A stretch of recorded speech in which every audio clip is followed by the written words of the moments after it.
आता आपण दाल सूप बनवणार आहोत. दाल सूप. हो, हे डाळीचं सूप. याच्यामध्ये डाळीचं पेज, आपण कुठली डाळ आवडेल त्याचं पेज, वरचं जे पाणी असतं शिजवल्यानंतरचं ते घेऊयात. थोडंसं तांदळाचं पाणी, तांदळाचं पेज आपण म्हणतो, भाताचं पेज, तेही पौष्टिक असतं. जनरली काही वेळेस फेकून देतो आपण, तेही त्याच्यामध्ये वापरू शकतो. हे क्रीम आहे, कोथिंबीर आहे, बटर आहे, जिरे, इकडे गरम मसाले, दालचिनी, लवंग आहे, हळद आहे आणि मीठ आहे. आता काय करायचं मला सांगा. आता आपण जिरे टाकूयात. पहिले गरम मसाला घेऊयात. फोडणी टाकताना जो कडक असतो जास्त त्याला आधी फोडणी द्यायची, आधी टाकायचं असतं, म्हणजे त्याला फोडणी बसते. आता जिरे टाकूयात. बस जिरं. बस. ओके, आता काय करायचं ते. आता आपण फोडणी देऊयात. थोडीशी हळद टाकूयात. हां, बस. आता आपण ते पेज आहे ते दोन्ही पेज टाकूयात. ओके. भाताचं पेस्ट, याचं प्रमाण शक्यतो हे 25% आणि ते 75%. असं ठेवलं तर हे थोडं कमी टाकूयात. बस. हां, सफेद.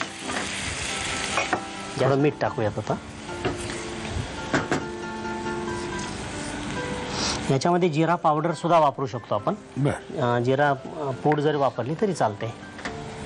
आता काय करायचं त्यात. हां, हे जवळपास आपलं तयार होत आले. याला सूप बाउलमध्ये घेऊयात. ओके. थोडी कोथिंबीर टाकली तर यात स्वाद येईल त्याचा. घालू, काय हरकत नाही. बस थोडीशी वरतून टाकूयात. हे दाल सूप आपलं तयार झालं. येस. मीठ टाकलं आपण याच्यामध्ये. टाकलं. आता आपण याच्यामध्ये थोडंसं बटर आणि क्रीम टाकूयात. ओके.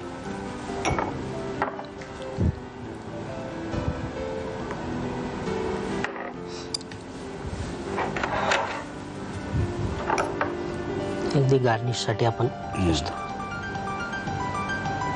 डाळ सूप तयार झालेलं आहे आणि मी आता ते टेस्ट करून बघणार आहे. तुम्ही सुद्धा जरा लिहून बघा, तुमच्या पेनात शाई आहे की नाही व्यवस्थित बघा. पेन लिहिते का बघा जरा. साहित्य आणि कृती लिहून घ्या. डाळीचं सूप बनवण्यासाठी लागणारं साहित्य: डाळीची पेज, भाताची पेज, क्रीम, कोथिंबीर, बटर, जिरं, दालचिनी, लवंग, हळद आणि मीठ. कृती: प्रथम पॅन मध्ये साजूक तूप गरम करून त्यामध्ये लवंग, दालचिनी, जिरं, हळद, डाळीची पेज, भाताची पेज, मीठ आणि कोथिंबीर घालून मिश्रण उकळवून घ्यावं. वरून बटर आणि क्रीम घालून सूप सर्व्ह करावं.